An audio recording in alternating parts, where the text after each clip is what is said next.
kennaa uumamni nu badhaafte roobatti fayyadamuun yeroo ammaan kana akka biyyaatti qonni gannaa sadarkaa garaagaraa irratti argama. Akka godina addaa Oromiyaa naannawaa Finfinneettis qonni gannaa sadarkaa xumuraa irratti argamu qonnaan bultoonni aanaa Barrak qonna gannaa kilaasteraan qotuun midhaan facaasaa jiru. Nama 20 taanee waan kana waan hojjechaa jirru dasnu jedhee taara lama irratti kan hojjechuu kilaastera. Barana addisiidha barran gaddaa warra muuxannoo kana qaburraa barana immoo carraan keenya nu ga'ee barana kana fudhannee kanatti immoo carraa kana hin argannaa mormi barreen gaddaa argate san hin arganne jennee waan hawwineef kana garummoofne kan hojjechaa jirra. Aadaa duraan barreessaniin isumaan hojjechaa turre amma immoo ogeessa qonnaatiin deeggaramne waan hunda isaatu immoo kan biraatillee laallee gaafa karaa kanatti dhufnu kun immoo waan gaariidha kan jennu san kana fudhanneetoo jira. Sanyii kanarratti marsaa lammaffaadha tan duras immoo itti fayyadamaa ture yeroo baay'ee. Ammas immoo sanyii daasee kana bara oomisha bara 2013 irratti hektaara tokko irratti fayyadameen ture.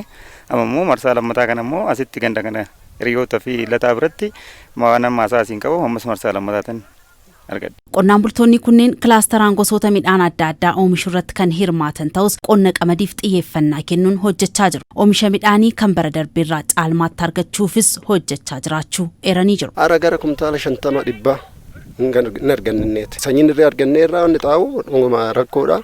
Akkuma ta'etti waliin gaannee kunoo gara biraatis deemnee binnee akkuma haala ta'een bakka argannee ammatti facaafachaa jirra. Hektaara irraa kumtaala 20-15 kana caalaa waan hin arganne inni yaannu ammaaf immoo bara kana sanyii wal fakkaataa kana agarree immoo argannee waan hunda isaatu sanii olitti hin dabalanneetti yaanna amma barana gara kumtaala 60-70 nan galchedhee tayyaadan akka kiyyatti.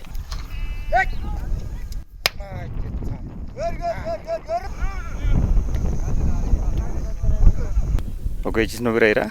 Gama sanyiitiin gama hundaanuu ogeessi nu bira jira. Xiqqoo xaa'uun hanqina akka biyyattiitti jira jedhamee barana yaadame garuu amma sodaanne sanii miti nu dhufeera amma xaa'uun. Haalli qilleensaa aanaa Barrak gandaa gandatti garaagarummaa waan qabuuf qonnaan bultoonni aanichaa qonna gannaa barfatanii eegaluuf haalli jiru dirqamsiiseera. Gosoota midhaan kan akka qamadii, garbuu, misiraa fi kanneen biroos kilaasteraan hojjechaa jiru. Akka aanichaatti qonni qamadii xiyyeeffannoon hojjetamaa jiruun kan bara darbeen hektaararraa oomisha kuntaala 35 argachaa turan barana caalmaatti argachuuf kilaastera dabalatee paakeejii guutuu fayyadamuun akka aanichaatti hojjetamaa jiraachuu itti gaafatamaan waajjira qonnaa aanichaa obbo Mindaa'ee Magarsaa himaniiru. Leebiraatiin gaafa balbala qabnu aanan keenya tureetii facaasa kan gaggeessaa jiru.